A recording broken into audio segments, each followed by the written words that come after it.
Um cansaço extremo, difícil de entender, difícil de aguentar, difícil até de explicar aos outros.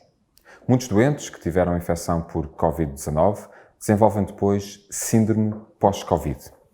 Às vezes, 3 meses depois de testarem negativo ou depois de terem tido alta.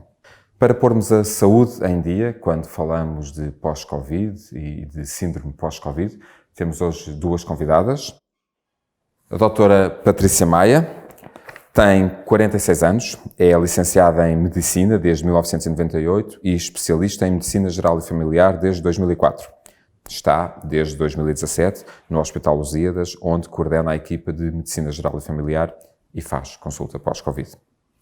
Temos também Ana Gonçalves, que é doente da doutora Patrícia Maia, paciente da doutora Patrícia Maia, tem 46 anos também, trabalha no Departamento de Informática de uma agência de viagens, é casada, tem 2 filhos e lá em casa mais ninguém teve Covid, apenas ela. Apanhou com a mãe, que por sua vez apanhou com a outra filha. Ambas passaram pela infecção com sintomas ligeiros, mas Ana não teve a mesma sorte. Não esteve internada, mas 3 meses depois sente que ainda não está bem. Por isso, e depois de algumas semanas verdadeiramente incapacitantes, procurou ajuda e procurou a consulta pós-Covid da doutora Patrícia Maia. Bem-vindas, obrigado pela vossa disponibilidade, obrigado pela vossa presença. Ana, começava por si. Se eu lhe pedisse para nos descrever o cansaço que sentiu nos dias e nas semanas depois de ter alta de Covid, como é que descreveria esse cansaço? O meu cansaço foi realmente um cansaço extremo, em tarefas muito simples, como por exemplo o tomar um banho, lavar a cabeça, varrer um chão, estender uma roupa, todas as nossas tarefas básicas do dia-a-dia, realmente eu vi que não conseguiria fazê-las. E quando as faço, executo com muito esforço. E a seguir tenho que realmente fazer uma pausa e descansar para o corpo estabilizar. E sentiu isso durante muito tempo? Ainda sinto hoje. Já há 15 dias que senti uma ligeira melhoria nesse cansaço realmente, mas ainda hoje se torna difícil fazer todas estas tarefas. Portanto, faço com esforço, já faço melhor, mas ainda com esforço. Mas ainda com esforço.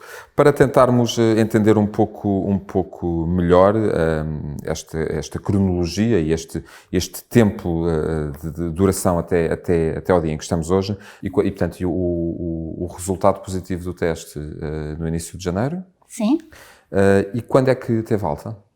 Portanto, eu como tinha sintomas durante todo o período muito fortes, porque tinha muita tosse, o cansaço dava muitas dificuldades no respirar, eu tive baixa durante cerca de 38 dias. Portanto, só a meados de fevereiro é que me deram alta de Covid. No entanto, mesmo após essa alta de Covid em meados de fevereiro, os sintomas pós-Covid ainda duraram bastante tempo. A questão foi que neste momento estamos numa fase de teletrabalho e então eu optei por não pedir nova baixa de assistência médica e fiquei em casa em teletrabalho. Confesso que nos primeiros dias foram muito complicados. É isso que eu lhe ia perguntar, mas conseguia trabalhar com esse nível? Foi muito complicado nos primeiros dias, ainda hoje é difícil muitas vezes ter concentração devido a todos os sintomas que se sente no organismo. Mas fui sempre pegando, mesmo para forçar e para continuar a nossa vida, sentir-me que estava a fazer algo, e tive essa abertura por parte das minhas chefias, portanto fui trabalhando e fiquei em casa. É muito normal nós estarmos constantemente a falar com colegas e no princípio eu optei, eu não vou ligar, eu estava como se estivesse off da empresa para os colegas, agora já não estou off, evito sempre que posso, mas já estou minimamente preparada para estar mais tempo ao telefone. Porque descrevia que simples tarefas como tomar o banho ou lavar a cabeça ficava cansada e até uma conversa ao telefone um pouco mais longa. Uma conversa, se tivesse 1, 2, 3 seguidas, ao final já era difícil conseguir ter uma conversa sem fazer uma pausa na respiração, era complicado. Patrícia, bem-vinda, obrigado pela sua presença. O que a Ana descreve é habitual ouvir, a Patrícia ouve com frequência na consulta pós-Covid, nos doentes que recebe? É muito frequente e eu gostaria de chamar a atenção porque a Ana era uma pessoa saudável até ter Covid e nem sequer teve uma doença Covid intensa. não teve internamento e, portanto, numa mulher aparentemente saudável, sem nenhuma medicação crónica, que teve um Covid que foi tratado em casa e que, no fundo, a maioria dos Covids são tratados em casa, infelizmente, em 1/3 a 2/3 desses Covids, o que nós estamos a perceber é que a seguir há ou a perpetuação de algumas queixas ou o aparecimento de novos sintomas. Pode até ocorrer, em alguns casos, que os sintomas pós-Covid sejam mais exuberantes do que os sintomas que as pessoas tinham enquanto estavam positivos à Covid? Exatamente. Aliás, os sintomas podem ser mais exuberantes e podem ser de novo. Portanto, o facto de não existirem e passarem a existir automaticamente os torna mais evidentes. E quais são esses sintomas habitualmente? Portanto, esses cansaços extremos? A fadiga muscular, a fadiga respiratória, cardíaca. Depois há que tentar perceber, não é? O que é que a pessoa não consegue fazer? Não consegue andar, não consegue elevar um membro, ou quando começa a falar acaba por ter um discurso muito intercortado. Portanto, nós temos que tentar esgrimir um bocadinho e perceber que tipo de cansaço é que temos presentes. Mas não só, é assim, o pós-Covid é uma panóplia muito grande e muito rica de outras queixas, nomeadamente alterações da memória, que é algo muito frequente que tem surgido. O retomar o trabalho e haver falhas constantes e ter que utilizar lembretes telemóveis. Aquelas sequelas de que, e isto é uma coisa que vem sendo falada até com alguma frequência na comunicação social, não é apenas o Covid, a Covid, são também as sequelas pós-Covid, perda de olfato, perda de paladar, justamente a questão da memória. O que me parece, e pergunto-lhe eu, o que é relativamente recente ou que é menos conhecido, é justamente a necessidade de criar uma consulta, de abrir uma consulta pós-Covid, que tem justamente esta designação e que no Serviço Nacional de Saúde existe, já foi criada, no setor privado também. E quando é que chegaram à conclusão que era necessário criar esta consulta e que haveria utentes, haveria pacientes que iriam com certeza encher esta consulta? Isto é uma necessidade criada pelo próprio Covid, porque há um ano atrás eu penso que quase todos nós tínhamos a ideia de que após a infecção teríamos o período de alta ou após um teste negativo e o Covid terminava, não é? Nós temos tido um estudo constante do Covid e eu acredito que ainda temos muito para conhecer, ainda vamos ter muito para aprender. E efetivamente foi a conjugação de vários centros a nível mundial que nos alertaram para o facto de doentes após a infecção Covid manifestarem uma série de outros sintomas ou a perpetuação daqueles.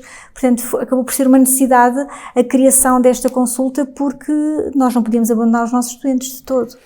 Tendo em conta que a Covid é uma doença que envolve vários sistemas e vários órgãos, houve necessidade também de agregar numa especialidade, ser uma especialidade que fazia a ponte entre várias especialidades e por isso, e justamente porque a medicina geral e familiar tem essa componente, foi por essa razão que é sob a alçada da medicina geral e familiar que esta consulta é criada e é a partir daí que os doentes são recebidos e depois acompanhados ao nível pluridisciplinar?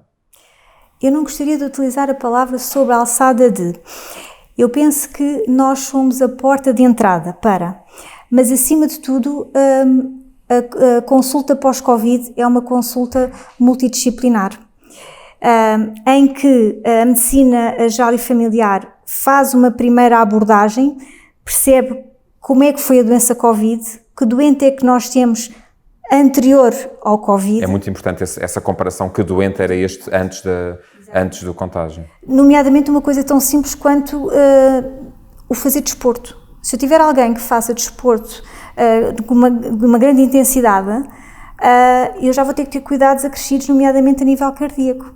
Não é? Quando nós pensamos, o desporto faz bem, claro que faz bem, mas num pós-Covid vamos ter que ter outra sensibilidade. Essa reabilitação tem que ser mais gradual E que outras especialidades é que estão envolvidas numa consulta pós-Covid? Temos a pneumologia, a medicina interna, a cardiologia, neurologia, dermatologia, a medicina física e reabilitação, psiquiatria, psicologia. Nós temos uma panóplia imensa, porque efetivamente as queixas são muitas. Como é que as pessoas vos chegam? Chegam cansadas, naturalmente, mas sentem um pouco que aquilo é o fim da linha, depois primeiro tentam esperar que isto passe, vou ficar aqui quieto uns dias de convalescença para ver se isto passa, isto não passa, mas isto nunca mais, isto sou eu, corrijo-me se eu disser algum disparate, os sintomas, não consigo debelar estes sintomas, as pessoas chegam-vos desesperadas, muito, para além da fadiga que têm, vêm com a sensação que este pesadelo nunca mais acaba? O termo desesperado acho que está muito bem emprego, porque efetivamente aquela sensação de que, ok, eu tive Covid, neste momento tive alta, ponto, e afinal não é ponto parágrafo, a história continua. E o que é que me vai acontecer mais e quando é que isto vai acabar? Isto é muito difícil, não é? E será que depois destas queixas todas eu ainda vou ter mais alguma? Vou ter outras?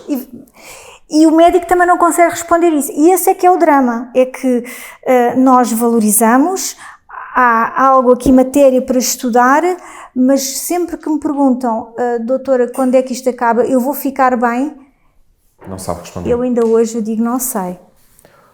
Ana, o que a doutora Patrícia Maia acaba de descrever era um pouco o que sentia. Quando chegou à consulta da doutora Patrícia Maia, sentia isso, sentia esse desespero? Senti completamente, porque realmente eu tive alta e aparentemente não estava doente, não tinha nenhuma especialidade para ir, mas não me sentia bem de todo. E portanto houve aí uma fase... E o que é que fez? Quando sentiu que não estava bem, a quem telefonou, que ajuda pediu? Pronto, numa primeira fase passamos por aquela fase de vamos esperar mais um pouco, porque não vimos muito que isto é uma doença que demora muito a passar. E estamos sempre naquela esperança de no outro dia acordar e sentir uma melhoria. Mas essa melhoria não chega. E passa um dia, 2 dias, 3 dias, acabamos por pesquisar mais coisas, mais informação e dizer não, tenho que ir a mais algum sítio, tenho que fazer mais qualquer coisa, não posso continuar assim sem apoio. E sentia, por exemplo, ao nível familiar, e creio, também gostaria de falar com a doutora Patrícia sobre isso, ao nível familiar, às vezes, se calhar também, pergunto-lhe eu, é difícil descrever esse cansaço, porque nós quando estamos cansados, descansamos e supostamente ficamos bem, ou se não ficamos bem, há ali qualquer coisa que temos que tentar encontrar. Às vezes sentias já dificuldade de descrever esse cansaço à sua família? É assim, eu acho que não houve essa dificuldade, porque eles realmente percebiam-se que eu não estava bem. E ainda hoje se apercebem. Eu quando digo que estou cansada, eu tenho esse apoio por parte da família para me ajudar. Teve a sensação, quando chegou à consulta pós-Covid, há pouco conversávamos um pouco sobre isso e por isso é que gostava de lhe perguntar, teve um pouco aquela sensação de finalmente alguém que fala a minha língua, finalmente alguém que me entende? É essa a sensação que sente quando encontra o médico? Completamente. Foi sentir um apoio numa doença que ainda parece que não é oficializada. E que nós nos sentimos muito tempo perdidos à espera de uma melhoria que dia após dia não vem. E a doutora Patrícia praticamente sabia o que eu estava a falar. Praticamente não, sabia. Sabia, compreendeu-me, quase que me tirava as palavras da boca. Portanto, foi um grande apoio que eu tive aqui com a doutora. Sentir que alguém entende. Alguém me ouviu. Patrícia, podemos descrever, fazer um retrato robô ou ter um perfil tipo do doente que desenvolve síndrome pós-Covid? Ou varia muito de idade, varia muito de acordo com as comorbilidades que têm? Ou há alguns doentes que terão mais mais propensão para, aliás, será a palavra certa, para desenvolver síndrome pós-Covid? Nós não conseguimos fazer essa imagem robô-tipo, porque o síndrome pós-Covid pode surgir, como eu disse, em qualquer tipo de doença Covid, não é? Desde o internado, a quem vai ao hospital e, por exemplo, tem uma pneumonia, tão somente a quem fica em casa. Portanto, nós não conseguimos fazer este robotipo, sabendo que, obviamente, que pessoas que estejam internadas mais tempo, que tenham ficado em cuidados intensivos, obviamente que vão ter uma série de cuidados pós-alta e que vão acabar por estar inseridos aqui num pós-Covid. Quem tem comorbilidades, nomeadamente diabéticos, obesos, uma doença neoplásica numa fase ativa, as suas defesas estarão obviamente mais diminuídas e, portanto... Uma doença autoimune? Uma doença autoimune, claramente. Não é?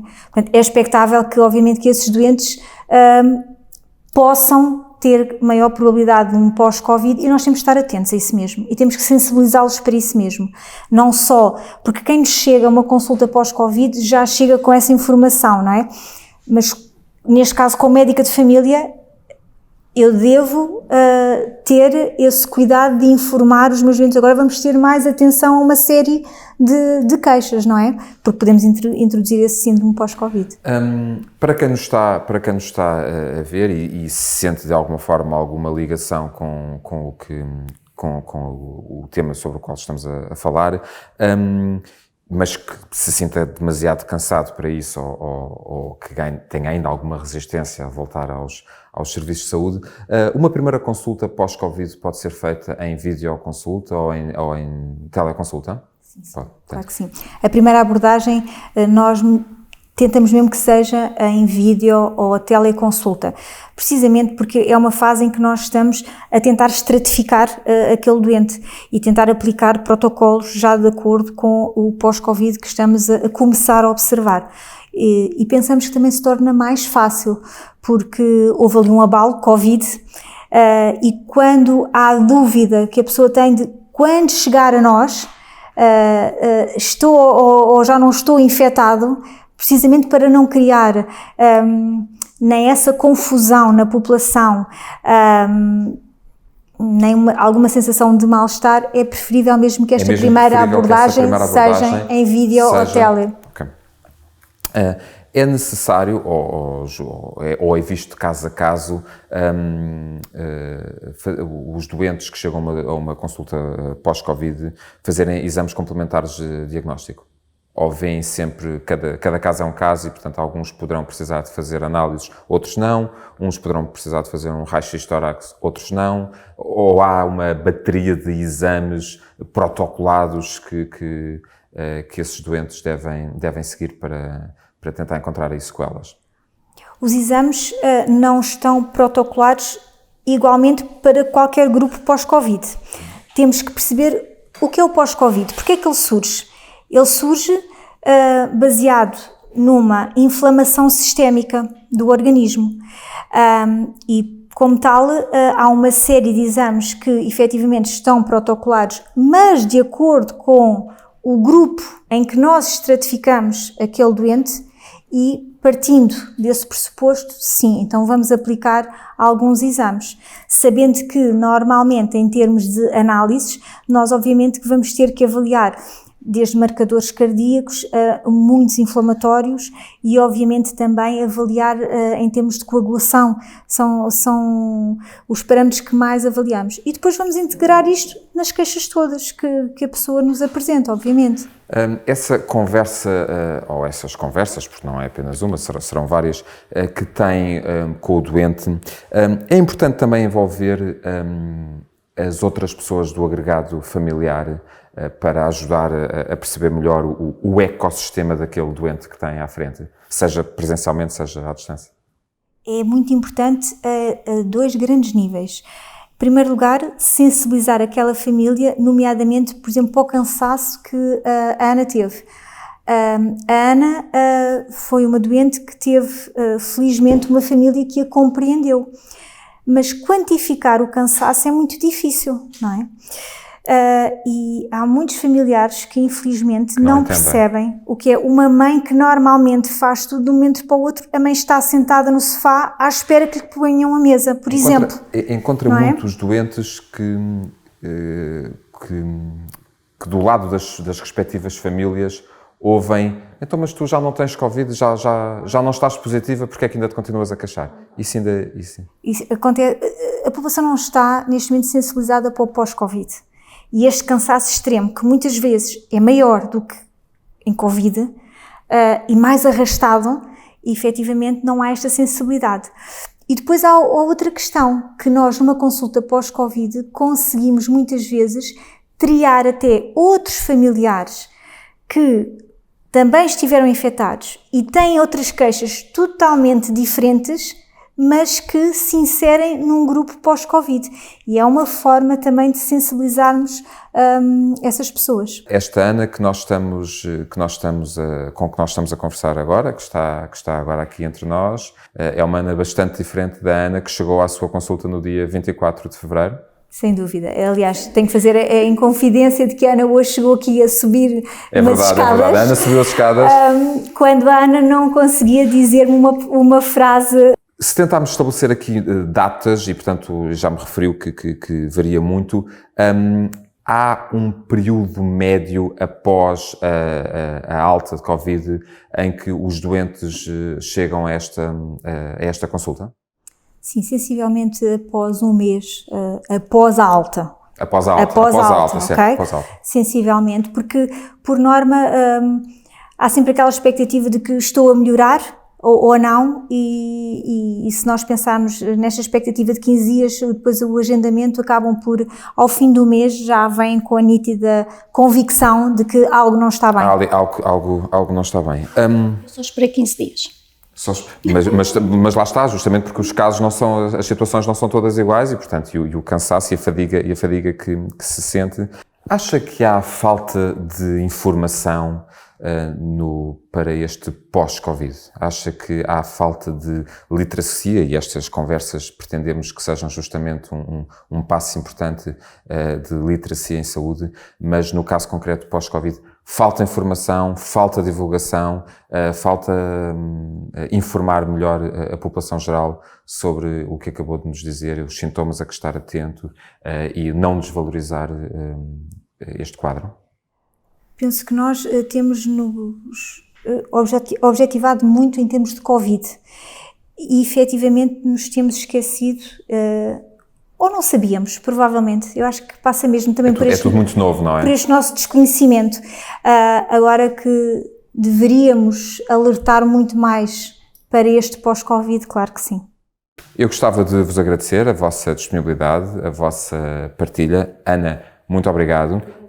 Eu gostava muito que da próxima vez que viesse a uma consulta pós-Covid com a doutora Patrícia pudesse novamente subir estes 3 lances de escadas e que se sinta melhor do que se sentiu hoje e que na vez seguinte que seja ainda melhor. Obrigado pela sua disponibilidade, obrigado pela partilha.